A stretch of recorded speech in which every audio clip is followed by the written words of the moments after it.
para poder dar esta charla. Vamos a hablar de epilepsia, pero no desde el punto de vista clásico, desde el punto de vista típico, que llegas, te da una explicación científica, te pone un montón de datos y al final de cuentas se acaba la charla. Eso es muy bueno, pues, porque al final de cuentas te da información que es muy útil. Pero el enfoque que yo le voy a dar ahora es algo diferente. Le voy a dar un enfoque más, no sé, más de difusión, más de divulgación, porque hay muchas personas, probablemente entren muchos que tal vez no sean médicos, o también médicos en una fase de preparación. Bueno, es importante que las diferentes maneras en las que se da la información llegue para que a veces se pueda alcanzar una mejor comprensión de lo que es una enfermedad.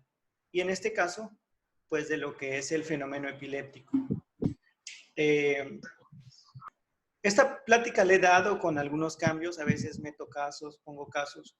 El enfoque que ahorita le estoy dando es un poquito diferente, trato de hacerlo así como lo más práctico, lo más didáctico, lo más fresco posible, para que les sea así como se les antoje volverla a ver, se les antoje un poco más la neurología. Entonces yo creo que es el momento de empezar. Le llamé fenómenos paranormales. Mejor alguien por ahí tiene encendido su micrófono. Le quiero pedir si lo puede silenciar. Obviamente, si en el transcurso o al final tienen alguna pregunta, pueden con confianza hacerlo. De eso se trata. Pero traten de que si va pasando el panadero con el pan o el del agua, cierren sus micrófonos momentáneamente. Muy bien, vamos a empezar. Miren, los fenómenos paranormales en epilepsia, ¿qué entendemos por paranormal? Bueno, todo eso que se nos hace raro, ¿no? Algo paranormal podría ser lo de la vida, más bien que nos visitan extraterrestres, lo del avistamiento de platillos voladores, fantasmas. Bueno, no está lejos esta expresión porque, pues al final de cuentas, es más o menos lo que voy a hacer mención ahora. Vamos a darle algún preámbulo breve científico, aunque en realidad la plática es un poquito extracientífica, pero bueno. Miren, medicina y ciencia. La epilepsia es una enfermedad que se caracteriza por la presencia de crisis. Los libros lo mencionan como crisis epiléptica, pero es que hablar de la palabra epilepsia es complejo. Algunos libros la mencionan como crisis cerebrales. La idea que quiero que quede es que el cerebro de pronto comienza a tener una actividad eléctrica anormal. Y esto aparece una vez y otra vez y otra vez de forma recurrente. De forma recurrente, no provocada, es decir, sin que hayas hecho nada, tienes el fenómeno y además... Era el cabello. Una persona que es epiléptica es imposible que sepa cuándo le va a dar la crisis.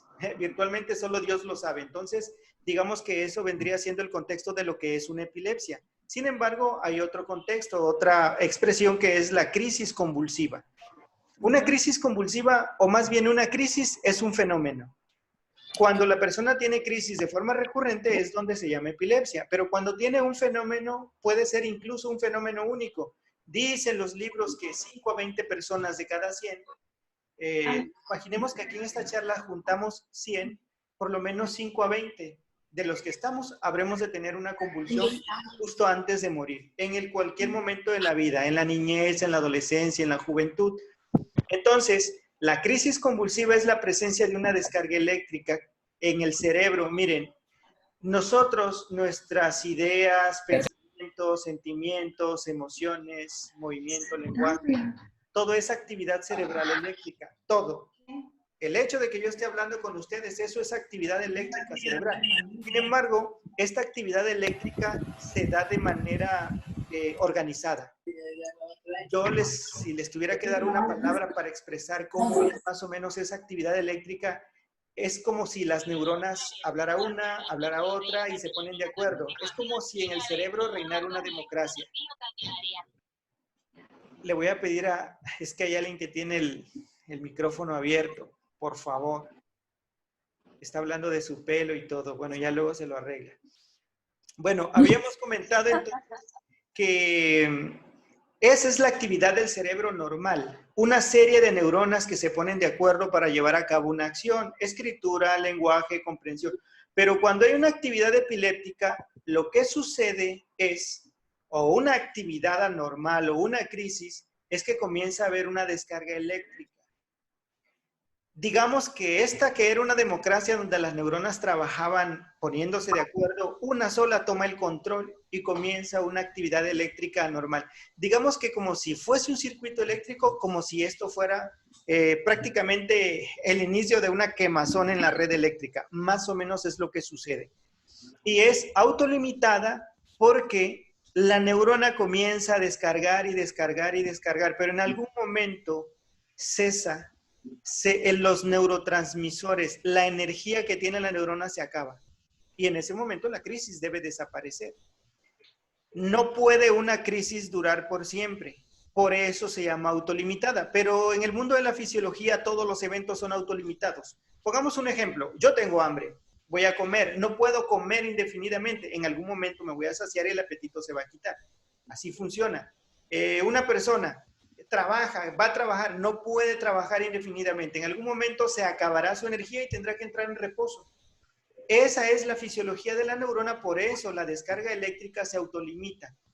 De tal manera que una crisis antes o después tiene que acabar. Son autolimitadas y es en una población en la corteza cerebral porque hemos de recordar que tenemos neuronas en la médula espinal, tenemos neuronas en los núcleos de todos los nervios craneales y todos los núcleos. Y técnicamente no se desarrolla ahí actividad epiléptica, sino solo en las neuronas que están en la corteza cerebral. En la figura que tengo enfrente, que acabo de colocar, o más bien hace un momento puse, esto es el cerebro. Está tapizado de neuronas, toda la corteza, allí es donde se lleva a cabo todo lo que somos. Y les voy a dar así como una lista y todo lo que el cerebro hace prácticamente, movimiento, sensibilidad, comportamiento social, planeación, deseo sexual, creatividad, evocación de recuerdos, visión, olfacción, emociones, miedo, placer, alegría, pánico, movilidad, etcétera, etcétera. Todo lo que somos como seres humanos es algo que se genera, que se desarrolla, que se sintetiza en algún punto de la corteza cerebral.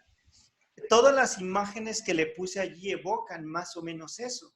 Aquí tenemos, por ejemplo, en qué sitio está la olfacción, la audición, la visión.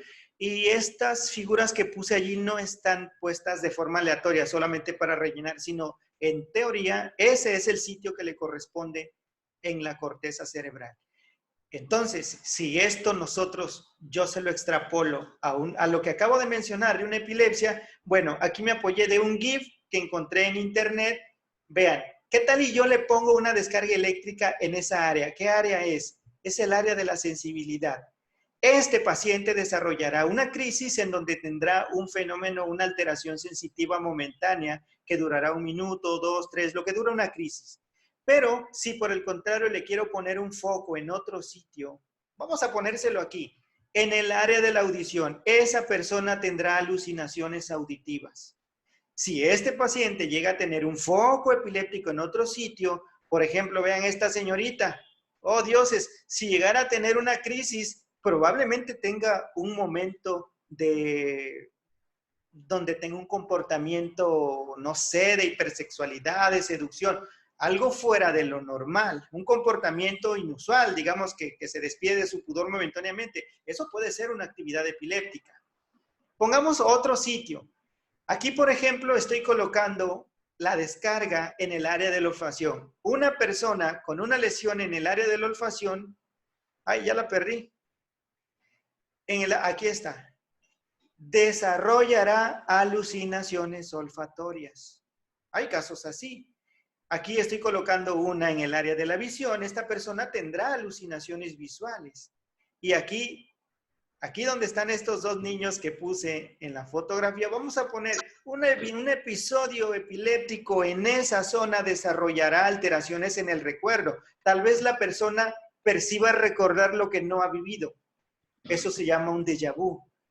O tal vez la persona perciba que algo que está viviendo en un lugar conocido nunca ha estado. son alteraciones en los procesos del recuerdo, se pueden manifestar aquí, pero el cerebro prácticamente está lleno de actividad en todos los sitios, así que virtualmente una actividad epiléptica es como un evento florido. Todo mundo conoce a la actividad epiléptica como los movimientos tónico-clónicos, la persona hace supraversión ocular, hace movimientos tónico-clónicos y la gente común cree que eso es una epilepsia. Puede ser, pero dicen los libros que ese tipo de crisis apenas constituyen del 30 al 40% de todas las epilepsias. En realidad, si se dan cuenta, lo que aquí a grosso modo les estoy dando de manera breve, constituirían crisis focales o crisis parciales, como se llamaba antes, y esos son epilepsia también, pero son fenómenos que la gente no está acostumbrado o que en la escuela uno a veces olvida decir y entonces puede significar cualquier otra cosa o dársele una interpretación muy diferente a lo que en realidad es. Bueno, ¿cómo se estudia? Aquí tenemos unos cablecitos, esos se colocan en la cabeza. Ay, tengo una persona que está de juguetón ahí poniéndome cosas en el escritorio, pero bueno, tal vez sea un niño, vamos a dejarlo. Bueno, y aquí cada cable no va puesto de manera aleatoria, sino va puesto en alguna parte de la corteza cerebral y eso se registra como registraría un sismógrafo que tiene sus terminales en tal o cual sitio y cuando hay un temblor se sabe cuál fue el epicentro. Lo mismo acá. Gracias a este cableado que se va colocando en algún sitio en específico, se puede saber si el foco fue izquierdo, derecho, temporal, occipital, frontal, etcétera. Este estudio nos permite. Pero al final de cuentas, una epilepsia es una enfermedad. Y toda enfermedad, pues hay que buscarle una causa, hay que buscarle un origen. Y ese origen puede ser un tumor, una neuroinfección, un traumatismo, la hipoxia neonatal. Son muchos realmente los fenómenos, malformaciones cerebrales, de tal manera que siempre se requiere una neuroimagen, que puede ser una tomografía, una resonancia magnética. En algunos casos se requiere punción lumbar. Esto no es todo. Y todavía hay más estudios, pero esto se va particularizando. No se le hace a todos los pacientes todo esto. Por lo menos de entrada el electroencefalograma y la neuroimagen, sí. Pero otros estudios de gabinete dependen de varios factores. Estudios de sangre, química sanguínea, electrolitos séricos, biometría hemática, una serie de estudios, pero esos ya dependen del fenómeno y de la manifestación clínica. He tenido pacientes que me preguntan, oiga doctor, pero pues yo ¿por qué ahora comencé con epilepsia? Me dice un señor de 50 años. Miren, la epilepsia puede estar a cualquier edad. Está demostrado que un niño puede convulsionar desde el vientre de la madre, ya para cuando viene a nacer y su primera crisis se logra ver. En realidad ya era epiléptico desde antes, pero uno puede desarrollar epilepsia en la edad de lactante, en la infancia tardía, en la adolescencia, en la juventud, en la adultez o en la senectud. Virtualmente son las diferentes patologías que pueden desarrollar con más frecuencia epilepsia en tal o cual grupo de edad. Pero bueno, ya les llené de ciencia, ya me aburrí. Vamos ahora a hablar un poquito de arte. O vamos a hablar a lo que les traje. Miren, este caso yo le llamé la Virgen que me hablaba. ¿Qué habla tu profe? ¿Qué habla? Epilepsia. Muy bien. Yo no sé cómo sean las vírgenes, pero así dicen los conceptos bíblicos que puedan ser. Este caso clínico está muy interesante. Miren, algo que tengo que hacer mención. Miren, número uno, todos estos casos son reales. Ninguno de estos casos es inventado. No creo. A lo mejor alguna vez. Oigan, señorita y señorito, por favor, ¿pueden cerrar su audio? No pasa nada. Se los agradeceré infinitamente. Para la próxima que haga no les voy a dar audio, nada más voy a hablar yo. Pero bueno, yo lo que quería era que también me hagan preguntas. Pero bueno, vamos en lo que estábamos. Entonces, en estos casos que les voy a presentar no son inventados, todos son de la vida real.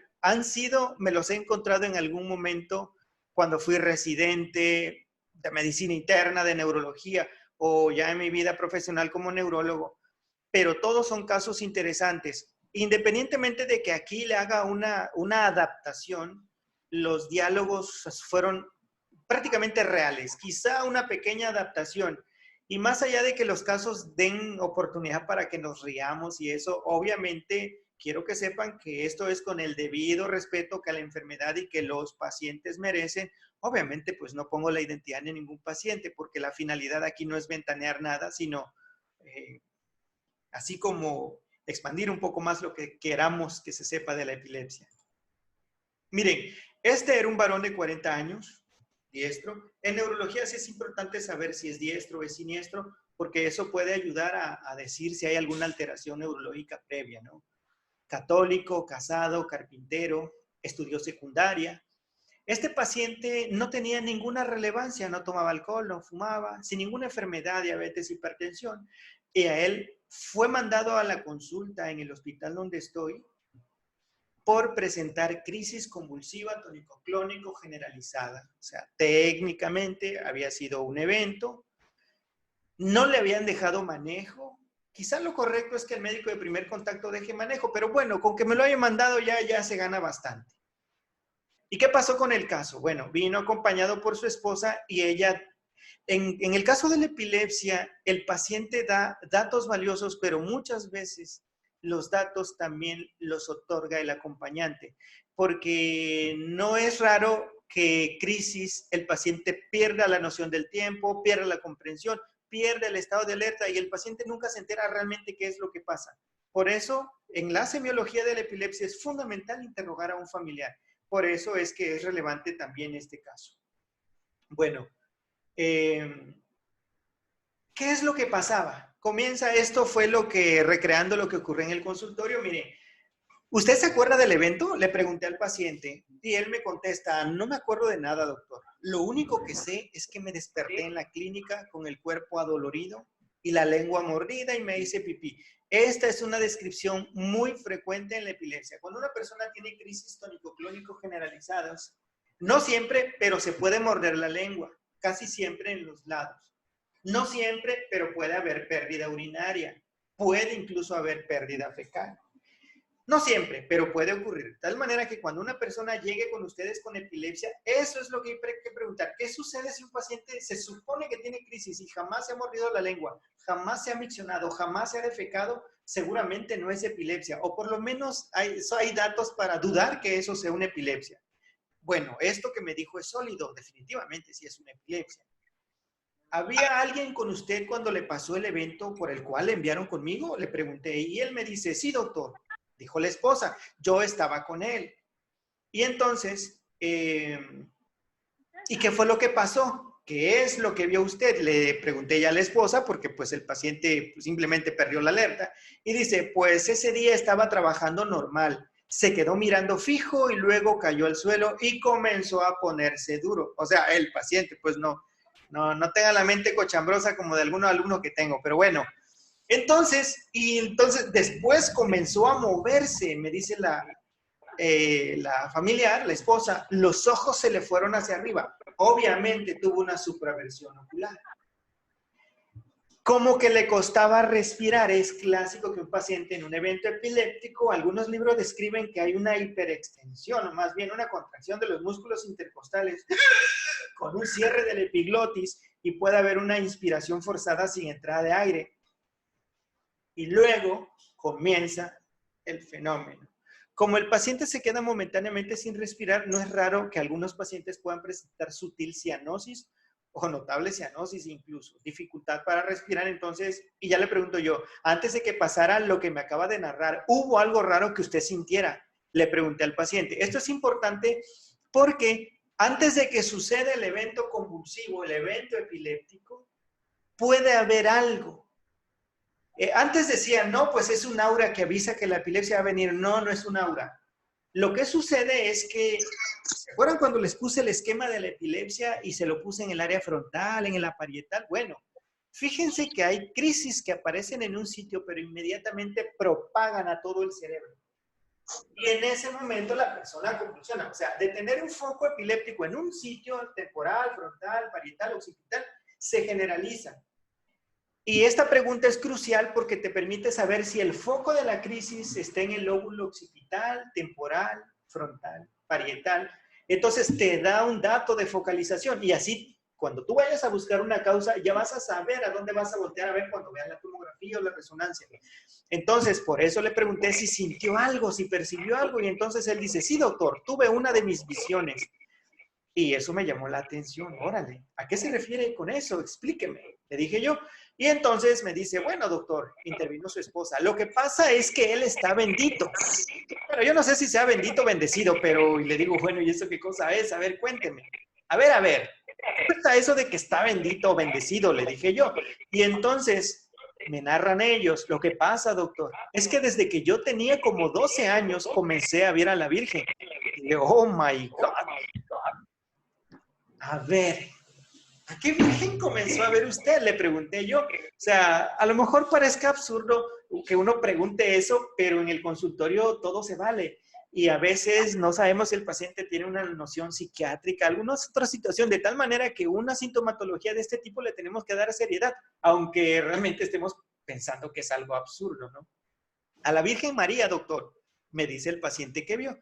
Y entonces, ¿y la Virgen le hablaba? Le pregunté yo, o nada más se le aparecía. Esto es importante porque si yo nada más la veo, pienso en un área, el lóbulo occipital, ahí es donde está la visión. Pero si la Virgen hablaba, pienso en el lóbulo temporal o en las regiones temporo-occipitales, porque ahí es donde está el centro de la audición. Si la plática fuera más extendida, les hubiera dado un poquito más de preámbulo, pero bueno, ya se los estoy explicando ahora. Entonces, si la Virgen solo se deja ver, es occipital. Si también se deja oír, es temporal. Y también si se deja oler, también es temporal, pero en otro sitio. Bueno, y entonces, bueno, doctor, pues al principio solamente se me aparecía y me hacía señas. Cuando se lo dije a mi mamá, me llevaron a la iglesia y el padre dijo que yo estaba bendito, porque la Virgen se me apareció a mí. ¿Qué creen ustedes que hicieron los papás? Pues nada, pues lo vieron, esto es una señal divina, esto tiene que ser algo desde el cielo. Y entonces dijeron, este niño tiene que ser sacerdote. Y entonces, pues lo metieron para que tuviera un futuro como sacerdote, dirigente de una iglesia. Y yo le pregunté, bueno, sin salirme más, fue la única vez que vio a la Virgen. Y entonces me dice, no, doctor, se me apareció otras veces. Pero era como una vez por año o menos. Entonces, era rutinario, era frecuente que el niño viese a la Virgen. Bueno, en esa época era niño. Y entonces, cuando se le aparecía a la Virgen, ¿cuánto tiempo tardaba usted viéndola? Le pregunté yo, esto es importante, ¿por qué razón? Hace rato les dije que una epilepsia es un fenómeno autolimitado. Una descarga eléctrica patológica de una crisis dura 1, 2, 3, 4 minutos y desaparece. Obviamente para que el cerebro se recupere tarda media hora, 40 minutos, una hora. Pero el fenómeno en sí, lo que dura el fenómeno, que en este caso le llamamos fenómeno ictal o ictus, o la fase de la crisis, dura en promedio 1 a 3 minutos. Y ya después se tarda en recuperar el cerebro media hora, 40 minutos, y luego la persona está normal. ¿Por qué es importante preguntar cuánto tiempo tardó viendo la Virgen? Por una razón. Porque acuérdense que hay enfermedades psiquiátricas, y una enfermedad, por ejemplo, la esquizofrenia, él definitivamente se le hubiera pasado viendo y conviviendo con la Virgen día y noche, día tras día, hora tras hora, pero esto no era así. Bueno, para saberlo hay que interrogarlo, entonces me dice como 2 minutos, eso es lo que tardaba viendo la Virgen. Y cuando se aparece le pregunté yo, ¿solamente le hace señas? Porque él me había dicho eso. No, doctor, como a los 25 años comenzó a hablarme.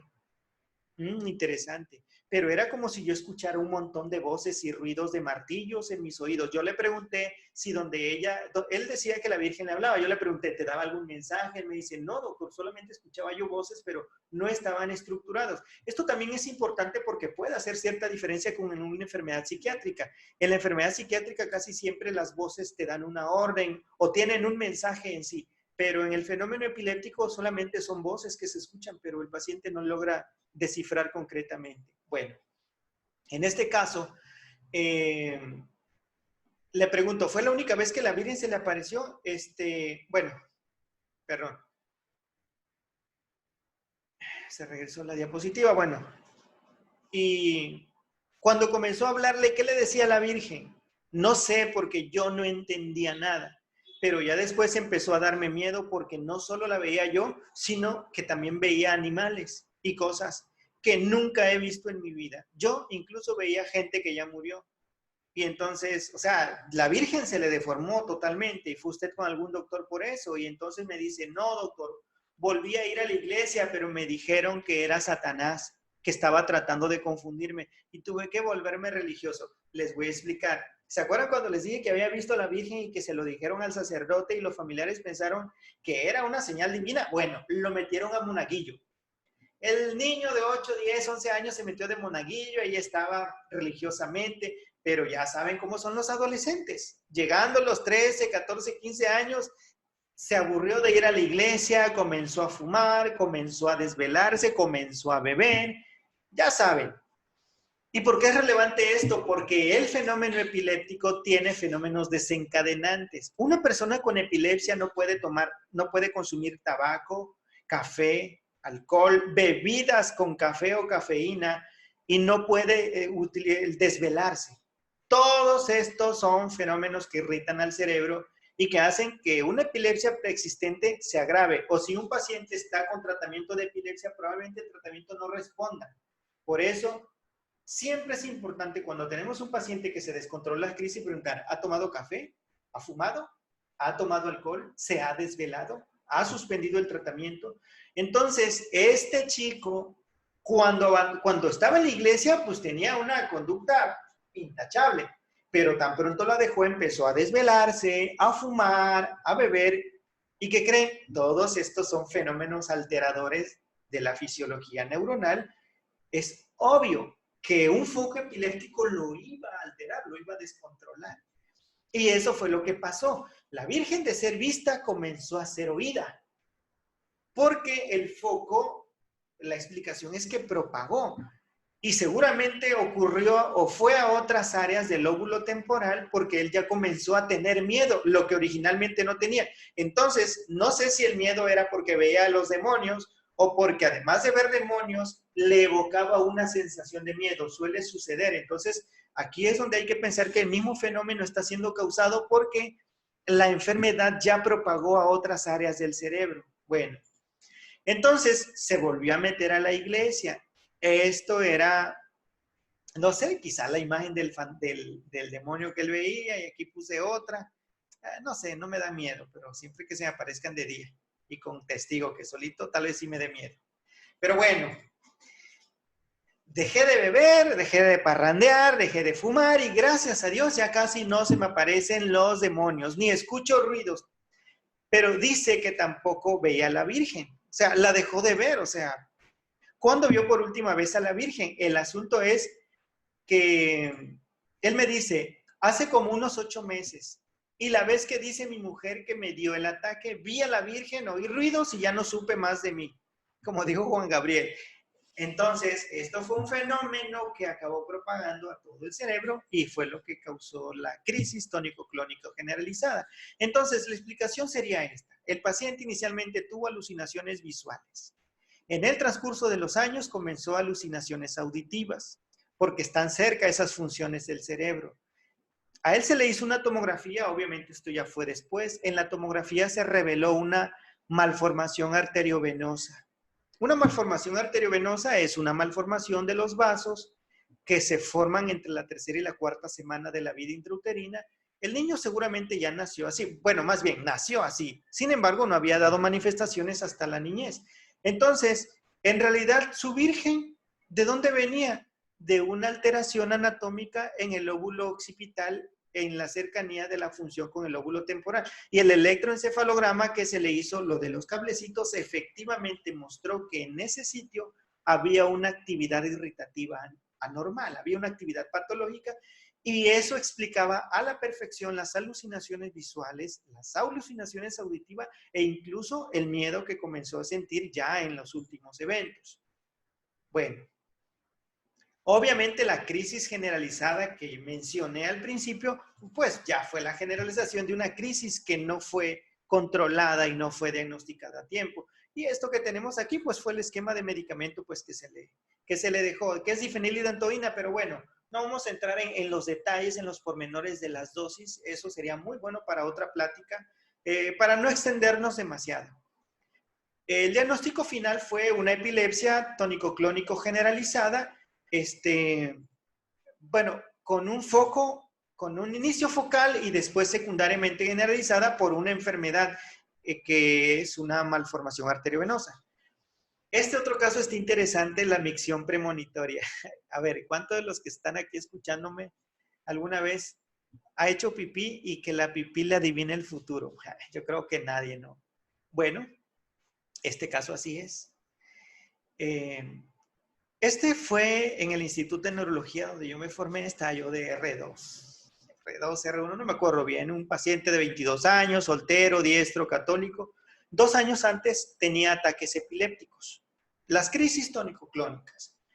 Pero él describe esas crisis con un fenómeno interesante. Él decía, cuando le decía a mi maestro, a mi escrito, el doctor Enrique Otero Silicio, que en paz descanse, dice el paciente: doctor, yo puedo predecir qué día me van a dar las convulsiones. ¿A poco? Y dice, sí. Mire, doctor, fíjese que cuando me va a dar un ataque, la prueba es que voy a orinar. Y si al hacerlo sale solamente un chorro, entonces no voy a convulsionar. Pero si al orinar salen 2 chorros, ese día tendré la crisis. Entonces uno piensa, bueno, hay una conexión entre el cerebro y el meato urinario, la uretra. Pues no. Pero entonces, ¿dónde viene esto?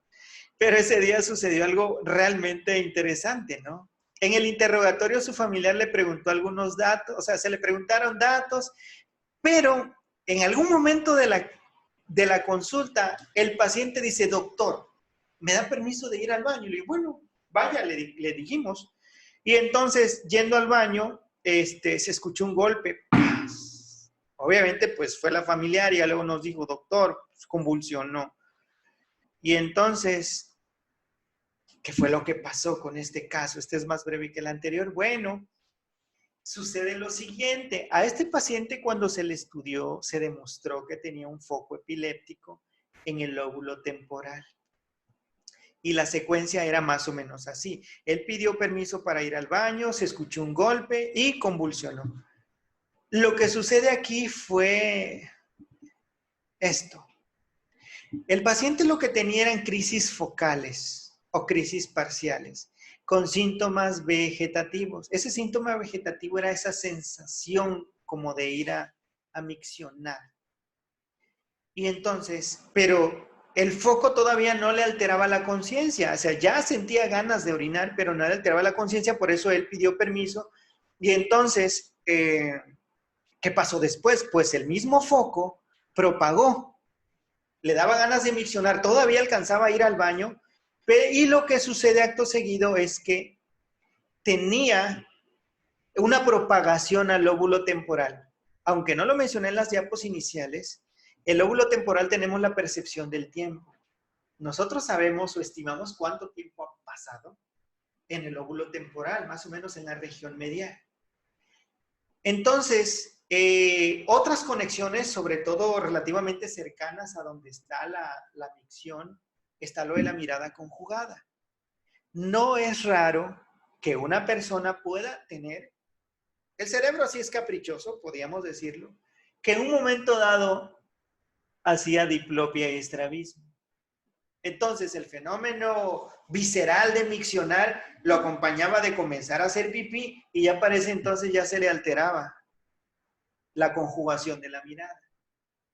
Él creía que había pasado mucho tiempo entre que decidió ir al baño y el chorro de orina y la convulsión, pero todo estaba encadenado en segundos. Lo que pasa es que hay epilepsias, he tenido otros pacientes donde un evento que duró 3, 5, 10 segundos, el paciente cree que duraron horas enteras. Tenía distorsionado el tiempo y entonces en realidad lo que sucedía era que la diplopia no es que el chorro de orina se le dividiera, es que el paciente ya veía doble. Y eso era justo el fenómeno previo antes de la aparición de la crisis tónico-clónico generalizada.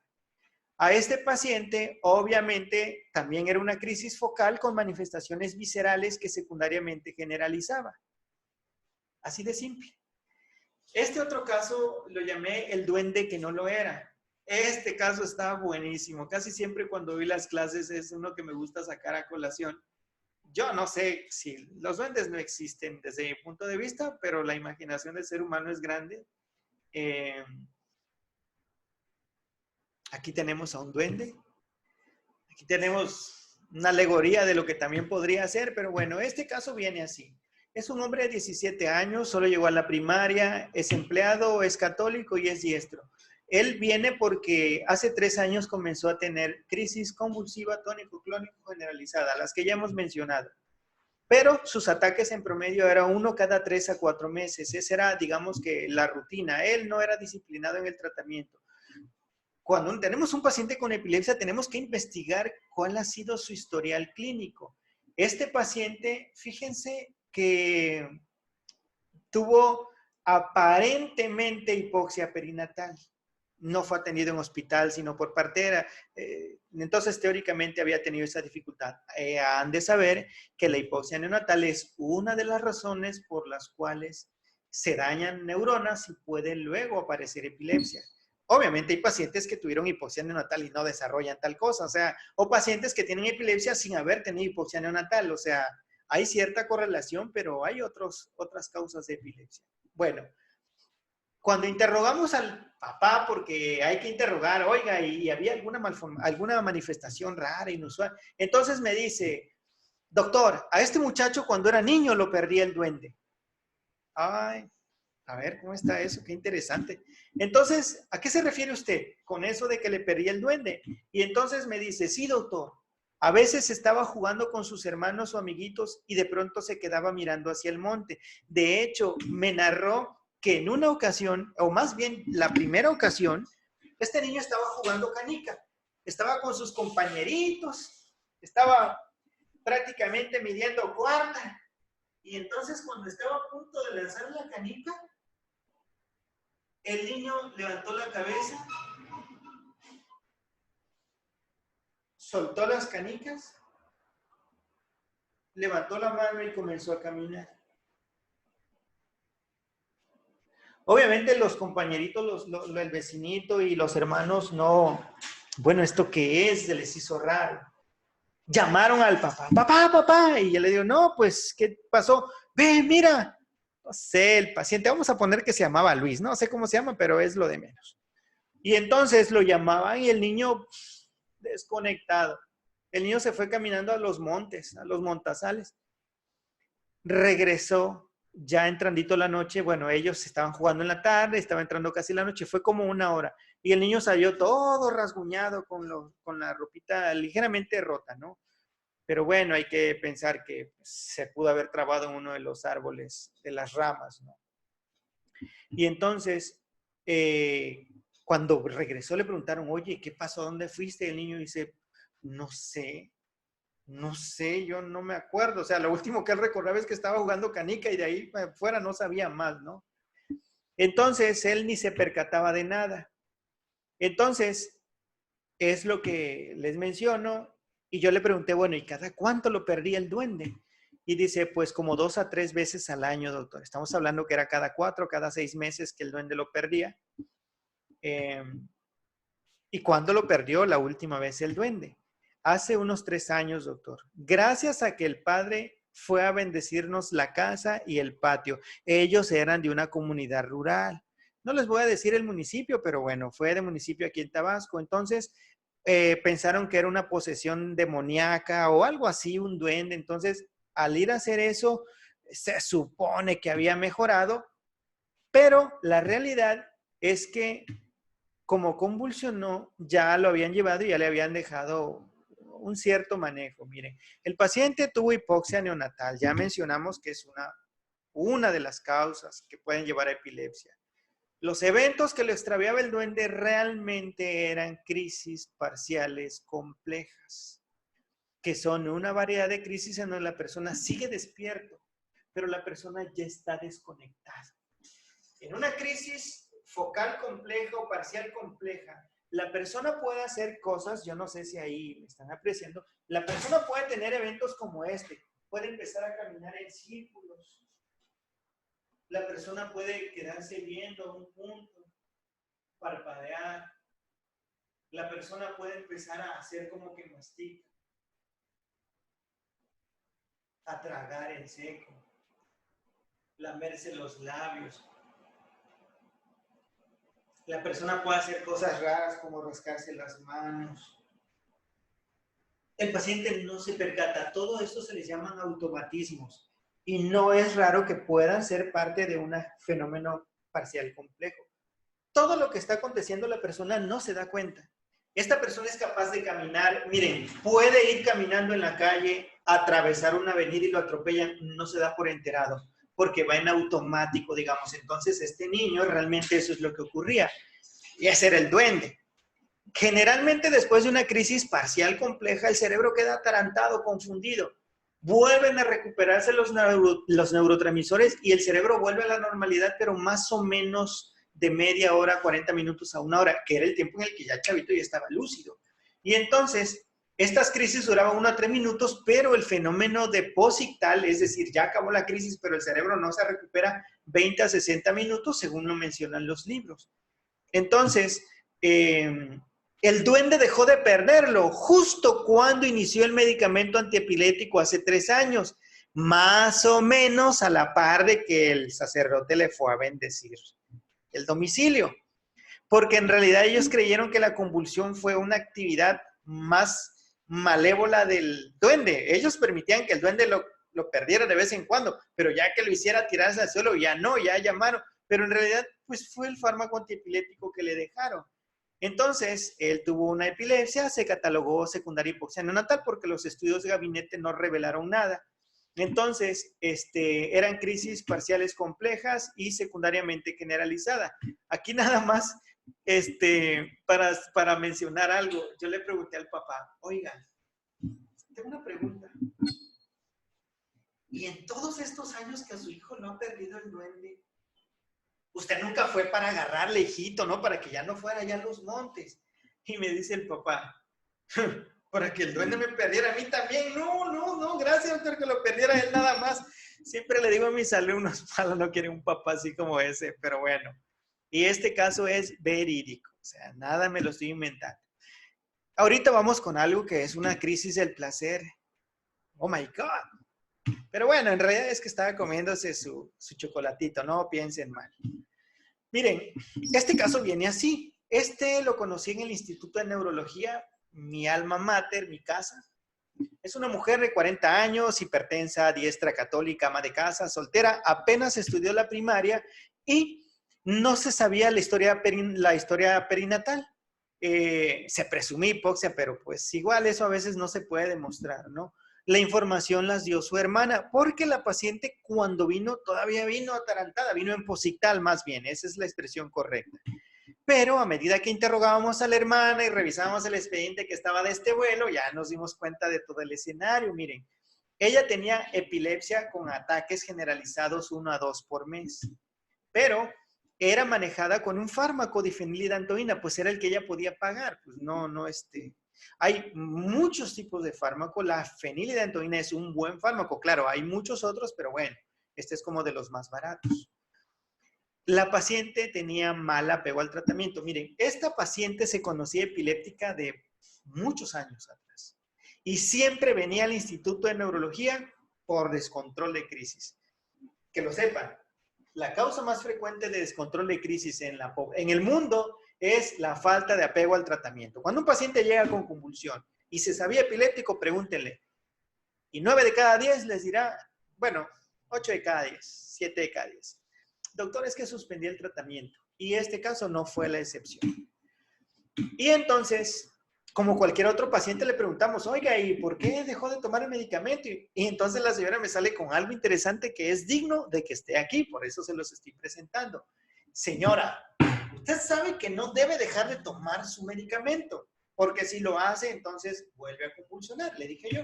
Y dice, doctor, es que yo no siento la convulsión. Y me parece que no son malas, porque yo no siento nada malo. Miren, les diré algo. Lo que sucede, ahí tengo a un niño jugando con la pantalla. A ver si me pueden borrar eso. No sé si lo puedo borrar yo. No, definitivamente no puedo. Bueno, total, que la paciente me dice, doctor, es que yo no siento nada malo. He de decirles, chicos, que cuando la persona está con el movimiento tónico clónico generalizado, el paciente obviamente al despertar está confuso, desorientado. Seguramente después le va a doler el cuerpo, la cabeza, pero en el momento de la crisis el paciente no siente nada. Obviamente el testigo se desespera, Dios mío, porque lo ve echando espuma por la boca, hasta a veces con sangre se muerde la lengua y no falta el menso que le quiere meter el dedo y casi se lo amputa. No, cuando el paciente está convulsionando no hagan nada de eso, den lo que convulsione, a lo mucho pónganla de ladito porque si llegara a vomitar, no broncoaspira, sino que ya lo vomita al piso, pero bueno. El chiste es que pues el paciente, este testigo es el que ve todo el horror, pero el paciente realmente no siente nada. Y ella dice, doctor, pues es que yo no siento nada malo. O sea, ella apelaba a eso. Y entonces le dije yo, señora, es que durante la convulsión no se siente nada. Se pierde la noción de todo, pero imagino que después de la crisis debe sentirse cansada y adolorida de todo el cuerpo. Esto es lo que sucede comúnmente. Y me dice, bueno, la verdad que sí, doctor. Es que quiero borrar esas 2 rayas rojas, pero bueno, no sé. Vamos a dejarla ahí como que no existe. Entonces, vuelve a convulsionar y me dice, doctor, es que yo no siento la convulsión y me parece que no tiene nada malo. Y entonces yo le dije, bueno, se ha de sentir adolorida. Pues a quién le gusta que le duele el cuerpo. Y la señora me sale con esta respuesta. Me dice, sí, doctor, tiene usted razón, me duele el cuerpo. Y así me siento después de esos ataques. Pero si usted supiera todo lo que siento antes, me entendería. Y dije yo, oh my God, a ver, ¿y por qué dice eso? No le entiendo, le dije yo. Y me dice la paciente, doctor, es que eso que me da, que usted y mi hermana llaman crisis, me hace sentir bonito. Y dije yo, a ver, yo no había leído todo el expediente, les digo que estaba grande, pero ella me lo explicó y me dice, a ver, sigo sin entenderle. Y me dice, doctor, ¿usted alguna vez ha tenido una relación sexual? Obviamente, la señora me vio cara de muy tiernito. Yo estaba en la residencia, ¿qué? 29 años, en el R2, algo así. R1, yo creo que era R1 en neurología todavía. Obviamente, pues no estaba yo tan avanzado en las cosas de la vida, pero tampoco estaba yo tan toreado, ¿no? Bueno, tampoco ahora. Bueno, la realidad es que me dice, ¿alguna vez ha tenido relación sexual? Por favor, me ofende, señora. Y entonces, y yo, pues para no verme como un snob, le dije, ah, ya entiendo, entonces usted siente así.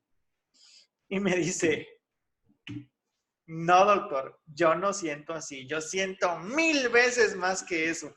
Dije, pa la bestia, no puede ser. Y entonces usted debe sentir un orgasmo, dije yo. Y ella me dice, pues yo no sé qué sea eso. Recordemos que apenas había llegado a la primaria, lo sentía, pero no sabía cómo se llamaba. Y me dice, pues eso, multiplíquelo por 1000. Y así de bonito es como yo siento.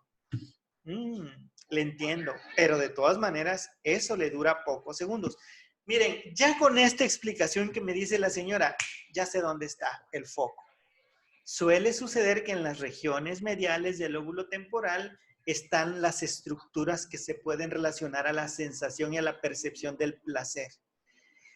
No es raro en la literatura, hay un escritor que se llama Fyodor Dostoyevsky, uno de sus personajes, no recuerdo, creo que en Crimen y Castigo, pero no recuerdo muy bien, pero es un personaje, tenía episodios de placer. El placer dura segundos, pero como está cerca de la percepción del tiempo, hagan de cuenta que se la aventaban con un orgasmo de 3 horas. Bueno, esa era la percepción. Y entonces yo le dije, bueno, dura pocos segundos. Y me dice la señora, se equivoca, doctor, porque yo me tardo así horas y horas. Y yo dije, bueno, pues ya como que ya me ganó la señora. Mentira, doctor, dice su hermana, porque su cara de tonta le dura como 2 segundos y luego cae y convulsiona, dijo su hermana. Y entonces, pues sí, eso era realmente lo que duraba, 2 segundos, pero ¿qué es más importante? Lo que realmente duró, lo que le quedaba en el recuerdo de la persona, ¿no? Y dice, entiendo que se sienta bonito, le dije yo, pero de todas maneras usted queda después cansada, con el cuerpo adolorido y además las crisis le hacen daño a su cerebro. Le dije yo, a ver si ya la convencía y todavía me sale, por lo mismo, doctor, todo pareciera que tuvo una relación sexual con un toro, porque la dejaba toda molida. No sabía si reírme o qué. Este caso, insisto, es real, no me lo inventé. Y yo le dije, sí señora, pero tiene que tomar su medicación porque si no lo hace, las crisis van a empeorar. Y le vamos a dar de baja del hospital si no respeta el tratamiento. Y entonces, así me amenazan siempre, doctor. Pero yo me quedo con mis crisis. Así. Así que yo dije, ya no le sigo diciendo nada, no la voy a convencer, ¿no? A lo mejor hasta con cierto dejo de envidia, puta, que siente ella lo que yo no. Bueno, la explicación. La paciente tenía epilepsia del lóbulo temporal con generalización secundaria. El fenómeno era un ataque de placer con una duración muy breve, porque las crisis duran segundos, pero como el área afectada era el lóbulo temporal, donde también está la noción o la percepción del paso del tiempo, pues obvio estaba alterado. Y la generalización era lo responsable de la crisis tónico-clónica. Obviamente ella ya no se daba cuenta de eso, entonces ese era un motivo por el cual no le veía mucho sentido al apego al tratamiento. Y esa señora con relativa, por eso el expediente estaba gigantesco, porque era muy frecuente que llegara al hospital por descontrol de crisis, porque ella deliberadamente dejaba de tomar el tratamiento. Pero bueno, y obviamente en el lóbulo temporal es donde se fabrican los recuerdos también, así que alguna salpicada le daba a este episodio de placer y pues la señora lo recordaba con especial nitidez, digamos, ¿no? Entonces el diagnóstico final fue este, había un fenómeno psicológico o emocional o como se le quiera llamar y secundaria generalización. Este otro caso, yo creo que ya es el último, le digo, hay muchos más casos, pero tampoco se trata de hacer un tratado para no agobiarlos, pero bueno, saber cómo es el cerebro y la epilepsia. Hace años, en la Biblia está escrito, cuando una persona moría, una persona importante, los seres queridos, los familiares, los sobrevivientes, era usual que contrataran a mujeres para que lloraran durante, digamos, el sepelio, durante el velatorio, como le llamen, porque estaba muy bien visto. Obviamente eran personas que les pagaban para llorar. También en la actualidad pasa, ¿eh? Pero bueno, en aquel entonces eso era típico, por eso le llamé así la plañidera, ¿no?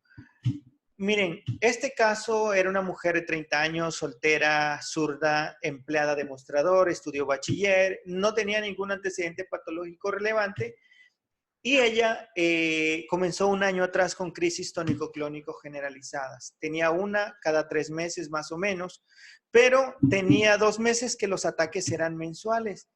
A ella le habían dejado originalmente valproato de magnesio. Miren, el valproato es un excelente fármaco antiepiléptico. Puede ser valproato de sodio, valproato de magnesio, valproato semisódico, ácido valproico. Es variable. La dosis terapéutica, he de decirles que es de 15 a 60 miligramos por kilo. Ella estaba recibiendo de entrada una dosis infraterapéutica. Muy bien. Al interrogarle datos inusuales, siempre hay que interrogar si hay algún comportamiento raro. La paciente y su mamá comentan que a veces lloraba sin motivo. Entonces me dice, doctor, pues es que ella a veces llora sin motivo. Y le digo yo, normal, o sea, es relativamente normal en las mujeres, se me queda viendo. Pues lo raro, doctor, es que ella a veces llora sin motivo, dijo su hermana. Y yo le dije, ¿y qué tiene de raro? O sea, así todas las mujeres, dije yo. Bueno, doctor, lo que pasa es que realmente no hay motivo de nada. Dije yo, normal también, pero bueno, la primera vez estábamos viendo la tele hace unos 6 años y de pronto vi que se le salían las lágrimas.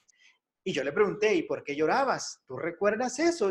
Y la paciente dice, sí, me acuerdo bien, pero no sé, solamente sentí una sensación de soledad, vacío y tristeza. Se me salieron las lágrimas solitas. Pero se me pasó en 1 minuto o menos. O sea, miren qué extraordinario. Uno pensaría, bueno, estaba deprimida. A ver, una depresión no te dura segundos. Si no es un estado en donde tienes un estado emocional, apagado, soledad, vacío, desesperanza, tristeza. Y ella estaba bien, durante unos segundos sintió todo esto. Esto es una fenomenología altamente sugerente de epilepsia. Y luego, ¿qué pasó? O sea, lloró y pasó algo más. Y entonces me dice, ya nada, doctor. Me sentí normal y seguí viendo la tele. Entonces, volviste a tener otro evento similar y entonces me dice, sí, doctor, como a las 2 semanas. Estaba de nuevo viendo la televisión y le dio ganas de llorar. Y yo le pregunté, oiga, ¿pero estaban viendo algún programa especial? No, estaban viendo una novela, pero bueno, no voy a... Lo que sucede fue que fue con al centro de salud con su mamá y esto fue lo que pasó en el centro de salud. ¿Y qué les dijo el doctor? Y dice, dijo que eso le pasaba por ver telenovelas y le prohibió que las volviera a ver, pero de nada sirvió, doctor, porque a las 3 semanas otra vez le dio lo mismo mientras veía la tele. Y le dije yo, ¿y esta vez qué programa estaban viendo? Y me dice, pues las noticias. Con esto del coronavirus yo creo que cualquiera le da ganas de llorar, pero bueno, en ese entonces no había coronavirus. Volvieron a ir al médico del centro de salud, le pregunté yo y me dice, sí, doctor, y le prohibió que volviera a ver las noticias. Y le dijo que si seguía mal, que mejor fuera con un psicólogo. Esto fue el médico pasante que lo vio y dijo, si vuelve a pasar y esto no es conmigo, vayan con un psicólogo. Entonces, ¿qué pasó después?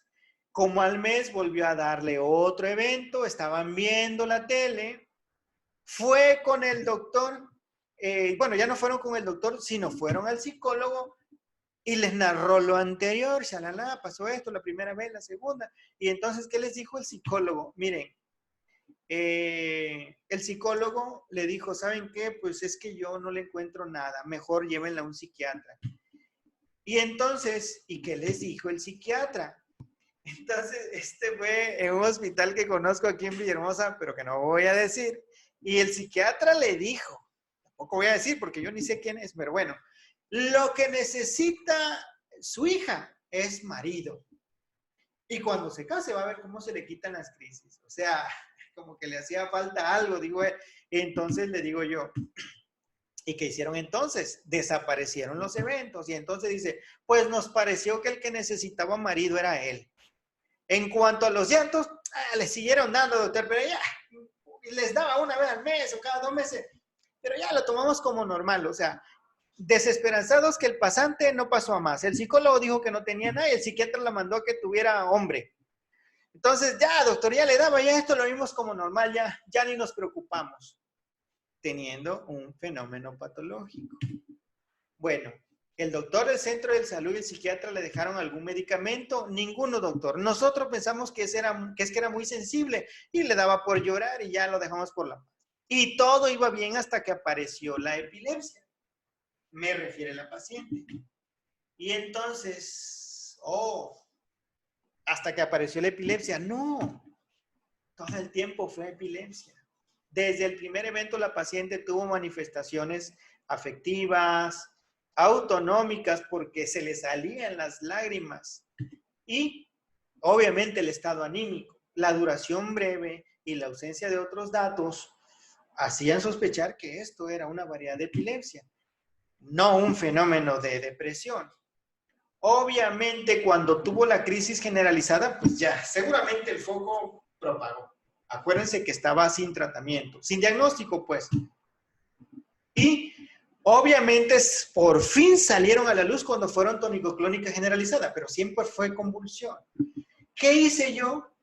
Le reajustamos el valproato a 20 miligramos por kilo por día. Obviamente le iniciamos protocolo, a ver si le encontramos alguna alteración. No le hallamos nada en la neuroimagen. Y el diagnóstico final fue crisis focales simple con fenómenos afectivos y autonómicos, que después generalizó ya, pues como no tenía tratamiento.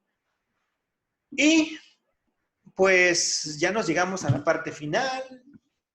¿Qué conclusión les puedo dar de estos casos? Insisto, hay muchos más, pero tampoco es un tratado de agobio.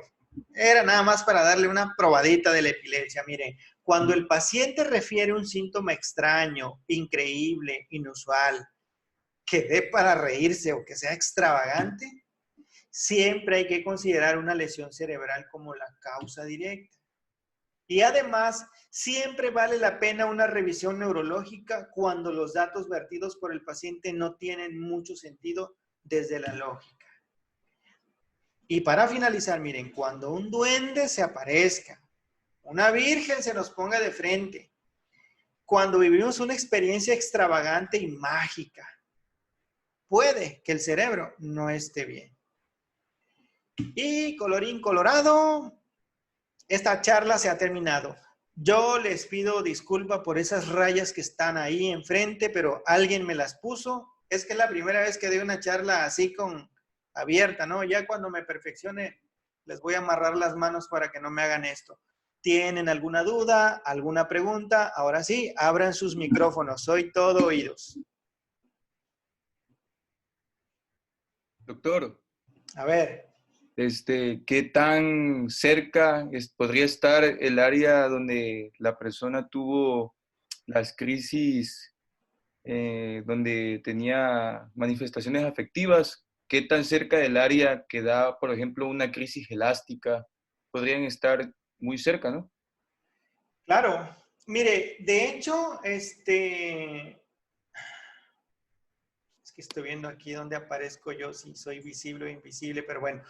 Mire, lo que sucede es lo siguiente. El lóbulo temporal es indiscutiblemente el lóbulo que da las crisis así como más ricamente presentadas. En el lóbulo temporal tenemos la percepción del tiempo, emociones como la alegría, odio, miedo, tristeza, placer, pánico, la olfacción, la percepción del gusto. Entonces, cuando una persona tiene un fenómeno epiléptico, es relativamente fácil saber dónde está el foco en base a la manifestación clínica. Casi siempre las manifestaciones son cercanas. Por ejemplo, no les narré algo común. Una vez tuve una paciente que sentía que la mano se le helaba. Y al poco tiempo, pero después de un tiempo que sentía el hielo, en una de esas la mano se le empezó a mover. ¿Cuál es la explicación? Nada, pues que el lóbulo parietal es donde está la sensibilidad.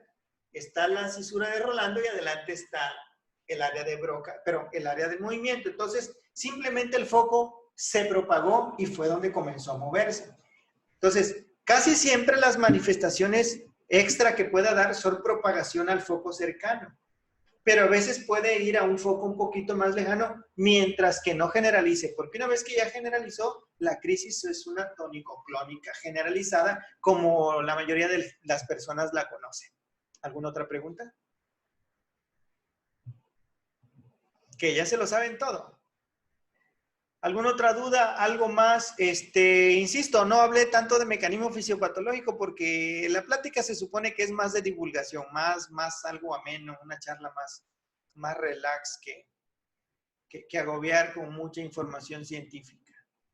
¿Alguna otra pregunta? Doctor, soy la doctora Anke Kleiner de Chiapas. Ajá.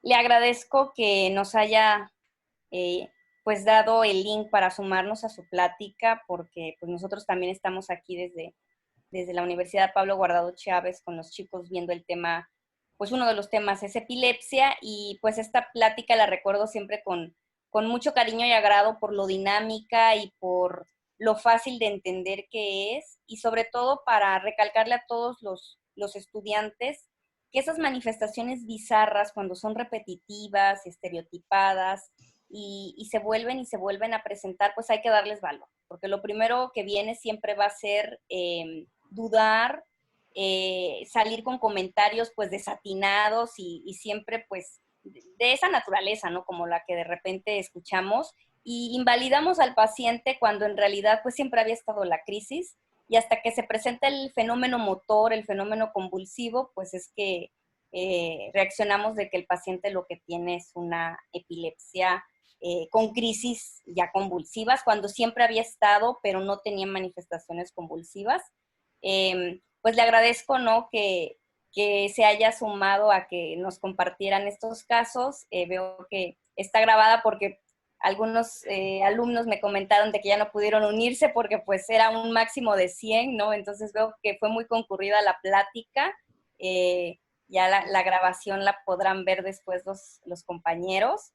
Pero bueno, le agradezco porque pues su plática es muy amena y creo que para todos los chicos les deja esa enseñanza, ¿no? De darle valor siempre al paciente. Siempre les comento que nadie va a ir a perder su tiempo, a perder su dinero en caso de una consulta privada. No pretenden hacerte perder ni tu tiempo ni tu dinero como médico para decirte que ven a la Virgen, que de repente lloran de la nada o que tienen sensaciones extrañas, ¿no? Entonces, siempre darle valor al paciente y pensar, creo que todos los casos que usted presenta, pues son de esos casos bizarros en donde las localizaciones autonómicas, afectivas, pues son muy del lóbulo temporal, a veces quizás del lóbulo frontal por algunos comportamientos, automatismos, pero siempre pensar que cuando de repente salgan estas cosas así bizarras, hay que considerar la epilepsia, que todavía no tiene tal vez un fenómeno convulsivo, motor, pero que pudiera generalizar y ya manifestarse así, pero que aún así, desde que el paciente siente esas cosas raras, pues ya es epilepsia. Pues muchas gracias, doctor, y pues esperemos, mientras dure esto, no sabemos qué nos depara con esto del coronavirus, pues creo que podemos estar haciendo este tipo de sesiones compartidas y eso, ¿no? Compartir lo que cada uno de nosotros pues tiene para los alumnos. Gracias, doctor. Claro que sí, de hecho agradecerle a usted, doctora, por la invitación. De hecho, a mí realmente ni se me había ocurrido. He de decirles, chicos, a los que están acá, que fue la doctora Anki quien me hizo la invitación para darle algo de epilepsia a sus estudiantes. Y entonces, hasta hoy a mediodía en la tarde dije yo, bueno, pero si la voy a dar, voy a invitar a mis alumnos también para que no se pierda la oportunidad. Y ya fue que así se me ocurrió invitarles. La charla obviamente toda la estoy grabando, luego a ver dónde es que se puede compartir, pues para que todos tengan acceso. Traté de darle lo más así diluido, facilito, ameno. La epilepsia es mucho más, definitivamente es mucho más, pero yo lo que quiero con esto es así como sensibilizar, que no pensemos que la epilepsia es única y exclusivamente este fenómeno de movimientos tónico-clónico generalizado. Porque si pensamos eso, estaremos sin ver la mayoría de las epilepsias y el paciente tendrá una enfermedad que van a decir que es el duende, que es hechicería, que le están haciendo mal, que es brujería, lo que ustedes quieran, pero será una enfermedad neurológica, que tal vez el paciente viva y muera con la enfermedad y jamás se enteró, o a lo mejor en una de esas por fin generaliza y la mandan con el doctor. Varios de los casos que alcanzamos a ver, el paciente llegó porque ya había generalizado, pero cuando nosotros hacemos la historia clínica, eso ya era epilepsia desde el primer momento. Pero bueno, la idea es que cuando se perciba algo que no va, hay que pensar en una epilepsia. Buenas noches, doctor. A ver, ¿Puedo hacer adelante. una Yo tengo una pregunta? pregunta. A ver, apeló primero Priscila Escobedo, ya luego el que sigue. Gracias. Seré breve. En una paciente previamente conocida como epiléptica, que en su historia no se le conocen crisis de ausencia, ¿se puede presentar esta crisis de ausencia agregada a las crisis tónico-clónicas que ya tenía? ¿Y cómo identificar que efectivamente son crisis de ausencia si no tenemos un electroencefalograma? Porque la familiar o la madre de la paciente refiere que tuvo crisis convulsivas que duraron 1 hora, se me hace poco probable, y que posterior a eso ya no hablaba. Miren, por eso hay que hacer semiología. Porque tal vez el paciente toma todo como un bloque. Doctor, tardó la crisis 1 hora. Es correcto porque si convulsionó, la crisis dura 1 minuto, 2 o 3, ya luego queda dormido, despierta como a la hora. Pero ahí está incluido el fenómeno ictal y el que tardó en recuperarse, que fue el posictal. Por eso es importante que nosotros hagamos la semiología. Preguntar bien. Ahora, respecto a lo que me preguntas, ¿hay manera de detectar la crisis de ausencia? Si el electro no lo tenemos, mira, el diagnóstico es clínico. Cuando tú vas a pedir el electro es porque ya vas a hacer el diagnóstico. O digamos para decir, ya el diagnóstico ya está certero. Les voy a mencionar un caso. Tuve un pacientito, tenía 13 años, no menos, tenía como quizá 10 años. Este muchachito estaba en la escuela, estaba en el cuadro de honor, un niño muy disciplinado, estudioso, obediente, pero de un tiempo a la fecha se volvió maloso, peleonero. Ya se había agarrado a golpes con 2 o 3 compañeros. La mamá lo trajo porque ya la habían amenazado que le iban a dar de baja si no le llevaba un resumen de un doctor. Entonces, sin entrar en más preámbulos, a la paciente ya la habían visto a su hijo y le dijeron que era psicológico, que el niño le estaba chantajeando. Y entonces, ¿pero qué es lo que pasa, Narren? Y me dice, doctor, es que yo a veces le hablo, le digo algo, le doy una orden, le explico algo, y se hace el tonto, como que no me agarra la onda, se me queda viendo, como si, no sé, doctor, no sé cómo explicarle. Yo sí lo he tenido que agarrar a cachetadas porque ya no puedo con él. Ya lo habían visto, sí, bueno, ya lo habían visto varios profesionales de la salud. Entonces, en lo que estaba el niño estaba hiperactivo. ¿Saben a raíz de qué pasó todo eso? El niño se subió a una mata de naranja, no muy alta, y el chavito, ¡pum!, se cayó. Y él empezó con eso. Entonces, el niño estaba para allí, para que un muchachito hiperactivo, pero en una de esas, en el consultorio, el niño se quedó así. Y le digo al paciente, no sé, imaginen que se llamara Diego, Diego, Diego, y el chavito así. Yo estaba hablándole acá al chavito. Me dice, ve doctor, esa es la cara que pone. Y le digo, señora, eso es una crisis de ausencia. El chavito estaba así. Oye, la mamá ya lo había sanado como 2 veces. O sea, no sé, se me parte el corazón, pero bueno, la ventaja es que en ese momento el niño ni cuenta se dio. El niño estaba teniendo en promedio 15 a 30 episodios al día de eso. ¿Qué creen? ¿Ya había recibido fármaco antipiléptico? Sí, pero una dosis menor a la establecida. Lo único que yo hice fue incrementar la dosis. Ya tenía un electro.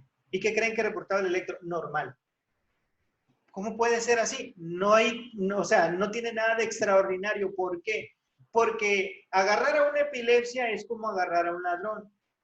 Si tú le montas vigilancia a un ladrón y el día que lo montas no roba, eso no lo exonera de que no sea ladrón. O sea, tú le puedes poner los cables, pero si el que tú le haces no tiene la crisis, el electro saldrá normal. Por eso no hay que darle mucha fe a un estudio. El estudio sirve para concretar el diagnóstico cuando sale, pero aquí la clínica manda. El paciente, en base a lo que vi, pero independientemente de la descripción que me hicieron era tal que yo estaba convencido que era una crisis de ausencia. El único automatismo era parpadeo y la mamá decía que ponía cara de tonto, pero bueno, eso era la fenomenología. Sin darle más largas, le incrementamos la dosis, estaba teniendo 15 por día, a la siguiente consulta solamente había tenido 2. El chico empezó a subir la calificación, dejó de pelear con sus compañeritos y ya para acabar el año académico, ya el niño ya había levantado. Estaba por la calle de la amargura y ya va por 8 de promedio. No era gran cosa, pero ya levantaba. Y al final de cuentas, como ya no volvieron a venir después de que llevaba 6 meses sin crisis. La señora era madre soltera, pues le costaba pagar la consulta. No sé realmente en qué acabaría, pero el seguimiento que le di a un año, el chavito evolucionó perfectamente bien. Y era una crisis de ausencia, pero lo que quise mencionar, el diagnóstico es clínico. ¿Cuánto dura? Si hace algo, se soba las manos, deglute, se amen los labios, camina, parpadea. Dura medio minuto, 1 minuto, 2 y recupera la normalidad. Eso es una ausencia. Lo más frecuente es que sea en niños, pero puede ocurrir en adultos también. Eso es un hecho. A ver, ¿alguien más preguntaba algo? Gracias. Muy bien. ¿Alguna otra pregunta? Bueno, ya yo creo que ya se lo aprendieron todo. Doctor, es que hay compañeros que están preguntando por el chat. A ver. Bueno, una compañera preguntó que si este tipo de situaciones extravagantes, como los que vimos en los casos, pueden darse durante el sueño o que si ahí no aplicaría como algún foco de epilepsia. Claro, miren, han de saber que hay epilepsias que solo aparecen en la fase onírica, es decir, en el sueño. Hay epilepsias que aparecen en la vigilia y hay epilepsias que están tanto en sueño como en vigilia. Hay personas que pueden convulsionar en la noche. Nada más que también pueden haber otras fenomenologías durante el sueño. Es ya complejo, ahí hay que interrogar bien para ver qué diagnóstico se concluye, pero es una realidad que hay epilepsias que aparecen en el sueño también. ¿Alguna otra pregunta? Es que no sé aquí dónde se ve el chat, así que mejor háganmela acá porque... ¿Qué tan frecuentes son las crisis atónicas? He de decirles, en los adultos es rarísima. Quizá a lo mucho he visto un caso, en niños un poco más frecuente, pero con todo esto son crisis muy raras. A veces puede ser, hay niños que van caminando y de pronto caen y se duermen. Puede ni siquiera ser una variedad de epilepsia, sino hay una cosa que se llama narcolepsia. El niño lo puede agarrar y ahí se queda dormido. O hay otras enfermedades, otros diagnósticos diferenciales, pero sí, puede haber crisis atónica.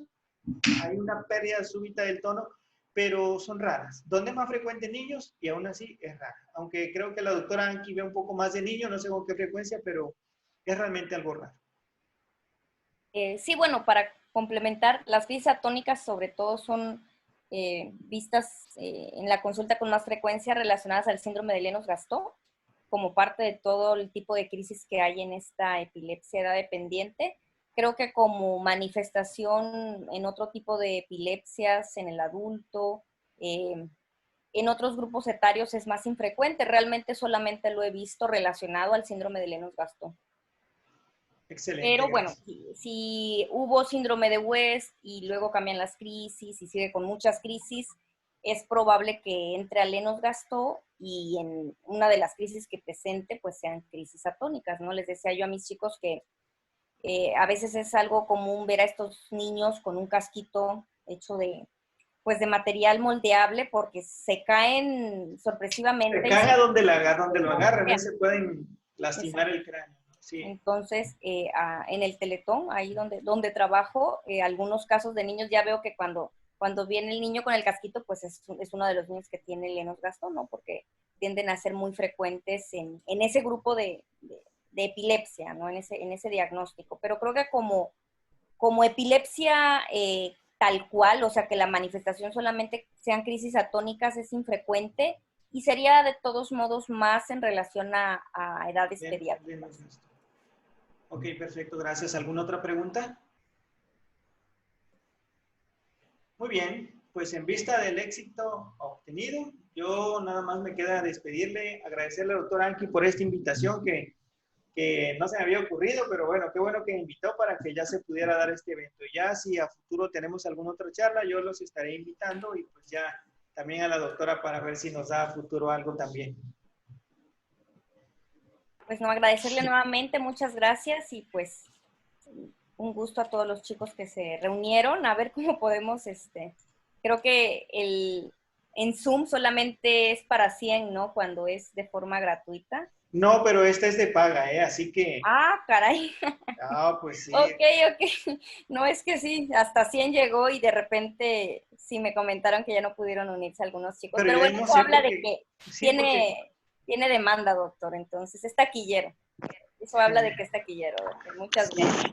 Bueno, sí, realmente no sé porque teóricamente, o sea, es de paga, pues pagué por nada más que como lo utilizo para un curso que se da cada sábado, pero pues en teoría acepta más, pero bueno, no sé qué pasaría, no, es que no estoy tan familiarizado. Creo que el límite, doctor, creo que el límite para participantes es de 500 personas cuando es de paga. Sí, exactamente. Y es de pago, o sea, eso sí se los puedo asegurar. O a lo mejor nada más entraron, sí, los que no alcanzaron, quizás, no sé, problema en la red, no lo sé, ya es cosas de la tecnología. Muy bien, pues yo se los agradezco mucho por haber estado aquí. Ya, si cualquier cosa, el doctor le voy a mandar el link para que sus alumnos puedan ver la plática completa. Y si alguien también de mis alumnos está interesado o alguien más, nada, me manda un WhatsApp y ya le envío el link para que pueda ver. Ok, buenas noches a todos. Gracias. Gracias, doctor, por la invitación. Sale.